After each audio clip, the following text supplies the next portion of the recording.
बोलो गुरुदेव भगवान की जय। प्यारे कृष्ण कन्हैया लाल की जय। श्री वामन पुराण 33वां अध्याय। सरस्वती नदी का कुरुक्षेत्र में प्रवाहित होना और कुरुक्षेत्र में निवास करने तथा तीर्थ में स्नान करने का महत्व। लोमहर्षण जी ने कहा, बुद्धिमान मार्कंडेय ऋषि के इस उपर्युक्त वचन को सुनकर प्रवाह से भरी हुई सरस्वती नदी कुरुक्षेत्र में प्रविष्ट हुई। वह पवित्र सलिला सरस्वती नदी वहां रंतुक में जाकर कुरुक्षेत्र को जल से प्लावित करती हुई जो पश्चिम दिशा की ओर चली गई। वहां कुरुक्षेत्र में हजारों तीर्थ ऋषियों से सेवित हैं। परमेष्ठी ब्रह्मा के प्रसाद से मैं उनका वर्णन करूंगा। पापियों के लिए भी तीर्थों का स्मरण पुण्यदायक, उनका दर्शन पापनाशक और स्नान मुक्तिदायक कहा गया है। पुण्यशालियों के लिए तो कहना ही क्या है। जो श्रद्धा पूर्वक तीर्थों का स्मरण करते हैं और उनमें स्नान करते हैं तथा देवताओं को प्रसन्न करते हैं, वे परम गति को प्राप्त होते हैं। मनुष्य अपवित्र हो या पवित्र अथवा किसी भी अवस्था में पड़ा हुआ हो, यदि कुरुक्षेत्र का स्मरण करे तो वह बाहर और भीतर से हर प्रकार से पवित्र हो जाता है। मैं कुरुक्षेत्र जाऊंगा और मैं कुरुक्षेत्र में निवास करूंगा, इस प्रकार का वचन कहने से भी मनुष्य सभी पापों से मुक्त हो जाता है।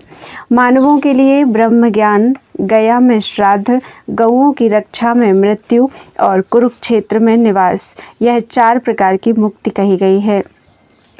सरस्वती और दृषद्वती इन 2 देव नदियों के बीच देव निर्मित देश को ब्रह्मावर्त कहते हैं। दूर देश में स्थित रहकर भी जो मनुष्य मैं कुरुक्षेत्र जाऊंगा, वहां निवास करूंगा, इस प्रकार निरंतर मन में संकल्प करता है, वह भी सभी पापों से छूट जाता है।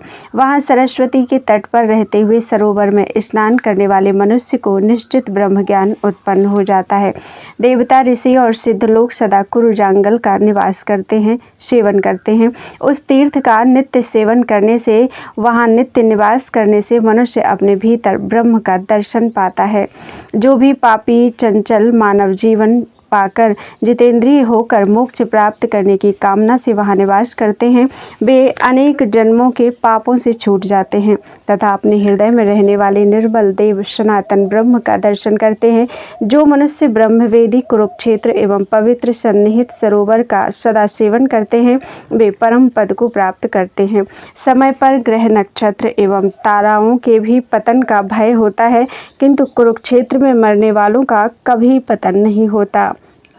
ब्रह्मा आदि देवता, ऋषि, सिद्ध, चारण, गंधर्व, अप्सराएं और यक्ष उत्तम स्थान की प्राप्ति के लिए जहाँ कुरुक्षेत्र में निवास करते हैं, वहाँ जाकर स्थाणु नामक महासरोवर में श्रद्धापूर्वक स्नान करने से मनुष्य निस्संदेह मनोवांछित फल प्राप्त करता है। नियम परायण होने के पश्चात सरोवर की प्रदक्षिणा करके रंतुक में जाकर बार बार क्षमा प्रार्थना करने के बाद सरस्वती नदी में स्नान कर यक्ष का दर्शन करे और उन्हें प्रणाम करे तथा पुष्प, धूप एवं नैवेद्य देकर इस प्रकार वचन कहे, हे यक्षेंद्र, आपकी कृपा से मैं वनों, नदियों और तीर्थों में भ्रमण करूंगा, उसे आप सदा विघ्न रहित करें। मेरी यात्रा में किसी प्रकार का विघ्न ना हो। इस प्रकार श्री वामन पुराण में 33वां अध्याय पूरा हुआ। बोलो वृंदावन बिहारी लाल की जय।